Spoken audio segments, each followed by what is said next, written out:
Contoh saya dulu, ni satu ilmu lah, orang perempuan terutamanya. Dulu waktu isteri saya bersalin, biasalah isteri bersalin kat hospital, biasa lepas kita dapat peluang masuk melawat isteri lepas bersalin, doktor atau nurse tu akan bagi apa kat kita? Kalau isteri kita lepas bersalin, biasa doktor atau nurse akan bagi apa dalam beg plastik kat kita? Dia akan bagi uri tu kan. Okey, uri ni balik cuci, settle, tanam. Kita isteri baru melahirkan anak pertama. Inilah pengalaman pertama kita, nak cuci uri, nak tanam uri. Jadi kita pun balik. Bila balik, kita pun duduk dah tepi telaga, kampung jalan kecil. Telaga tu telaga tok kan. Kita duduk basuhlah uri ni. Biasa orang tua ni, dia basuh guna apa? Apa bahan-bahan nak basuh tu? Siapa pernah basuh uri? Isteri dia bersalin. Ada guna garam, ada guna apa lagi? Asam keping, betul. Ada lagi? Kalau nak tanam tu ada siap dengan paku macam-macam tak? Tu orang tua lah. Kita kata kurafat ke apakah, tu biarlah. Jadi kita duk basuh dulu ni dengan garam, dengan asam keping ni. Tiba-tiba lalu seorang makcik kat depan jalan tu. Dia duk tengok kita ni, dia berhenti sat situ. Kita pun tengok makcik ni, ni bukan kampung kita ni, bukan kampung aku ni, orang lain, biarlah. Lepas tu lama duk tengok kita, dia tegur. Dia kata, buat apa tu? Saya kata, isteri baru bersalin semalam, jadi duk cuci ni praktikal kali pertama lah ni, cuci uri lepas daripada ni nak tanam. Dia kata, Maisat, aku nak abad. Orang tua, lagipun kalau kampung kita tu mungkin dia bergurau ke apa, kita kenal karakter ni orang lain, kita pergi. Dia kata sebenarnya makcik ni tok bidan. Saya Pasir Mas, makcik ni datang dari Macang. Kalau Kelantan, saya tu Pasir Mas lah. Makcik ni dari Macang, dia tu ambil upah. Kan dulu orang tua kita kalau anak bersalin dia ambil upah, mengurut dan bertungku. Jadi dia ambil upah. Kawan saya, isteri dia tu baru bersalin awal seminggu. Maksudnya minggu lepas isteri kawan saya dah bersalin, isteri saya baru bersalin. Jadi makcik ni diupah oleh kawan saya untuk mengurut dan bertungku isteri dia. Oh, patut kita tak kenal pun.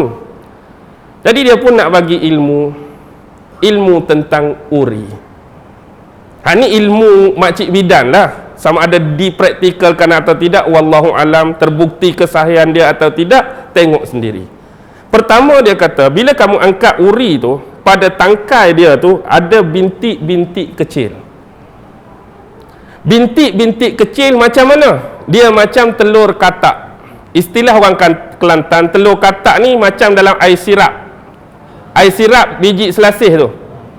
Orang Kelantan dia panggil telur katak. Biji selasih tu faham tak? Dalam biji tu dia ada hitam kecil-kecil. Dia ada rantaian hitam kecil-kecil. Pada uri tu, hitam kecil-kecil. Dia kata cuba bilang ada berapa biji? Kita bilang sungguh lah. 1, 2, 3, 4, 5, 6, 7, 8, 9, 10. Dia kata kemampuan isteri kamu beranak dan bersalin 10 orang. Kalau kamu tak percaya, tengok anak kedua, biji 10 ni tinggal 9. Lahir anak ketiga, 9 biji dia tinggal 8. Betul. Betul pada Yuri hak isteri saya, orang lain betul juga, wallahu alam. Tapi untuk praktikal pada Yuri isteri saya, betul. Bila lahir anak kedua hak 10 tadi, memang tinggal 9 biji. Lahir anak ketiga tinggal 8. Lahir anak keempat tinggal 7. Lahir anak kelima tinggal 6. Lahir anak 6 tak lagi. Baru 5. Tapi biji tu mengurang. Baki lagi sama ada nak atau tak nak, tu saja. Kemampuan mengandung dan bersalin 10. Kalaulah seorang isteri kata, abang saya tak mau bersalin dah, duk seorang tu lah. Antara nak dengan tak nak. Contoh, biji tu tak sama antara isteri kita dengan Yuri orang lain. Contohlah isteri abang kat depan ni ada 6. Maksudnya kemampuan bersalin 6. Baki lagi isteri dengan abang nak 6 ke 2. Kalau nak 2 orang tu lah. Kalau bini kata malah dah saya, malah dah saya. Tapi janganlah pula hak dah lepas haid Suami hak umur 60, ustaz cerita lagu ni, balik cerita kat bini, saya ingat-ingat ada lagi 2 biji lebih dululah. Padahal dia tak tahu tu pasal biji, tapi sebab nak adalah dia nak tu, ada lagi lah 2 biji lebih tu, kok-kok nak jadi lagi. Padahal 60 70 dah umur dia. Ni satu ilmu yang orang tua dari sudut perbidayaan. Dia kata kalau nak lebih lagi hak lain, malam ni lepas mengurut pukul 12 hampir rumah kawan hang. Dia nak bagi hak lain. Kita pun punya sabar tunggulah kan. Hak ni pun rasa teruja dah. Kita pun pi. Bila pi siap dah dia mengurut isteri kawan tu, keluar kat beranda lah. Tahu beranda? Beranda Kelantan panggil jemuran. Jemuran tu jemuran dah. Baik, duduk situ, sembang lah sambil minum kopi, makan ubi. Dia kata apa? Dia kata sebenarnya tangan kita ni tangan kita sini ni, dia ada 2 urat halus. Satu biasanya pakar forensik guna kalau nak menentukan orang tu hidup atau mati, satu di sini, satu di sini. Di sini tu sebelah dia tu ada urat yang capaian dia sampai pada alat kemaluan kita.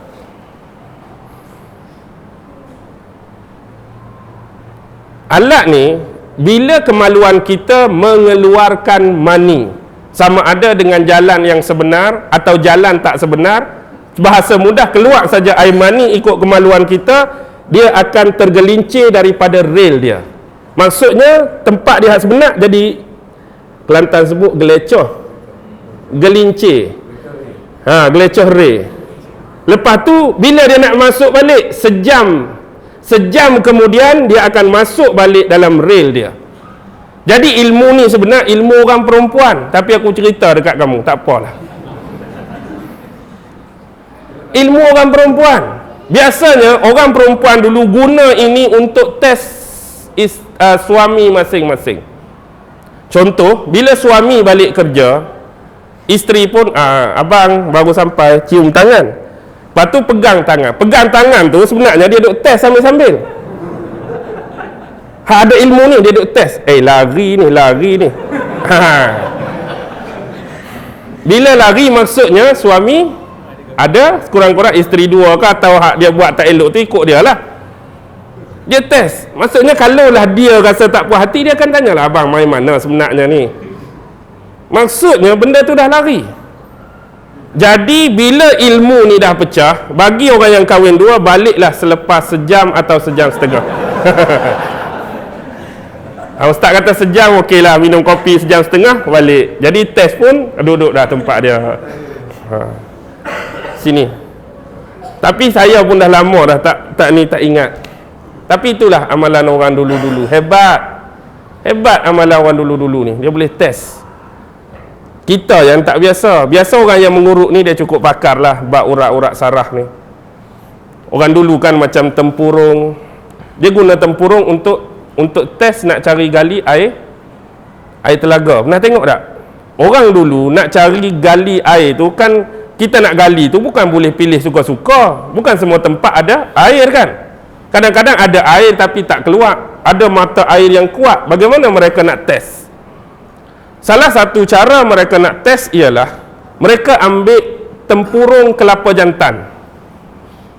Tahu tempurung kelapa jantan? Kelapa hak tak ada lubang. Maksudnya tempurung hak ada lubang tu perempuan punya tempurung. Jadi hak tak ada lubang tu kelapa jantan. Jadi ambil 5 ke 4, kemudian pi letak. Okey, satu tempat yang kita rasakan ada air, ungkup dia, pi jauh sikit, ungkup dia, pi jauh sikit, ungkup. Ambil masa 2 ataupun 3 jam, cuba pi buka tempurung tu. Kalau tempat tu ada air atau kawasan berair banyak, apa akan jadi pada dalam tempurung tu? Dia akan ada basah macam wang, embun macam tu. Kalau kita buka pun kering, tak ada apa, tak ada, tak payah gali. Tapi kalau angkat tu tengok macam embun, ada kesan-kesan air.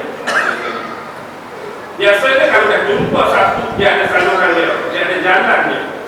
Nak cari jalan tu nak terbanyak apa? Sama juga macam orang tua dulu buat rumah. Pasal apa kita tengok? Pi rumah pak saudara ni rasa panas, dingin. Pi rumah pak saudara ni tak ada kipas pun.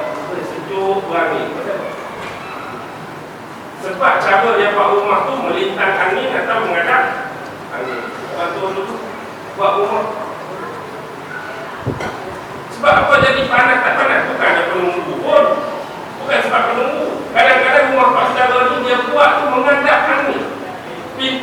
ikut ni angin ada tu. Tak pasang kipas pun Allah sedapnya berangin. Tapi hak ni kebetulan melintang angin. Angin mari ikut ni, punggung rumah duk kat ni, tak ada apa. Berasap rumah. Panas. Kadang-kadang tak betul cuma pada karakter buat rumah. Bukan sebab apa. Banyak ilmu orang tua. Ilmu kucing saya tak cerita lagi.